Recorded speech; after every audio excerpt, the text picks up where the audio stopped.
Assalamualaikum warahmatullahi wabarakatuh. Apa kabar sahabat Toko Mandi Indonesia? Ketemu lagi dengan saya Nafi, tim Toko Mandi Indonesia. Sahabat Toko Mandi Indonesia yang sudah punya toko ataupun bagi konten kreator yang suka showing atau bahas omset tentang toko minimarket.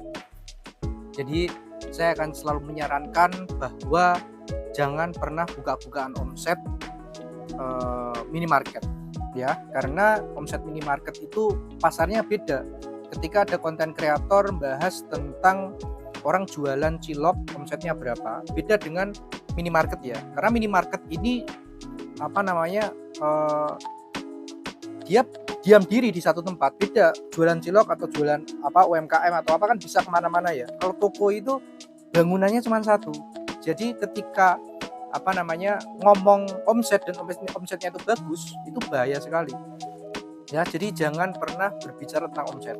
Atau juga mungkin ada yang saya tuh paling anti untuk membahas tentang omset. Kenapa? Karena saya akan terus mengkampanyekan itu, jangan bahas omset, karena ketika toko ini, minimarket ini, ketika dia nanti omsetnya bagus, nanti tiba-tiba akan ada kompetitor baru ya, entah itu toko lokal, entah itu minimarket nasional, sangat memungkinkan sekali begitu ya.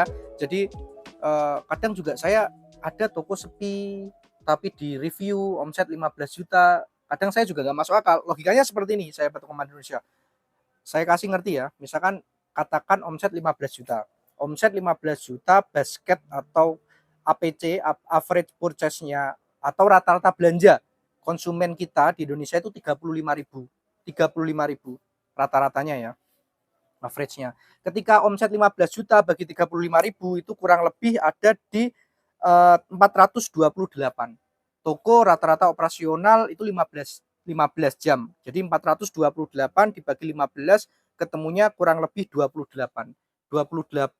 orang per 1 jam ya. Jadi satu orangnya itu dilayani 2 menit. Jadi setiap 2 menit ada orang. Padahal ketika bikin konten ya sepi-sepi aja, ya masuk juga kan.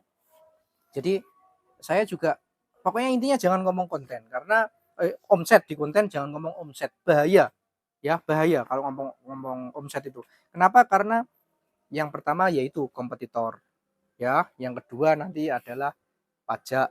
Laporan pajaknya kan harus balance. Kalau kita ngomong omset 15 juta, pajak yang dilaporkan ternyata cuma omset 5 juta atau 3 juta, bahaya sekali nanti. Jadi nanti tinggal dikalikan, minus misalkan 13 juta kali berapa tahun toko itu buka ya, bahaya sekali. Terus juga oknum ya, kalau ini oknum ormas, ngerti tokonya rame nanti disamperin, dimintain sumbangan terus ya. Jadi bahaya pokoknya kalau ngomong omset itu bahaya. Terus menurut saya ini juga rahasia perusahaan ya, rahasia perusahaan yang diatur di Pasal 23 Undang-Undang Dasar Nomor 5 Tahun 1999. Ketika segala sesuatu itu yang dilindungi perusahaan, siapapun yang membukanya berarti nanti bisa kena pidana gitu ya. Jadi ini itu bisnis minimarket yang ketika misalkan contoh ya, kita buka minimarket terus tiba-tiba di depan jalannya itu tiba-tiba depannya dikasih pembatas jadi 2 lajur, itu aja akan mengurangi omset dan kita juga nggak bisa melakukan banyak hal gitu. Makanya sensitif sekali kita bahas omset ya, santai saja.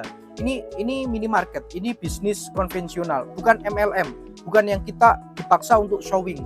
Kita punya aset ini, punya mobil ini, kita pendapatannya ini, gajinya sekian. Enggak, ini menurut saya perlu saya kampanyekan terus-menerus bahwa jangan bicara omset ya, jangan bicara omset, karena ya itu tadi saya sampaikan, kalau misalkan mau sharing, mau edukasi ya silahkan seputar aktivitas, seputar kegiatan, tapi jangan yang tentang masalah keuangan gitu ya. Kalau misalkan mau membuat neraca atau PNL atau apapun itu, buatlah simulasi atau buatlah contoh, jangan omset yang sebenarnya di tokomu.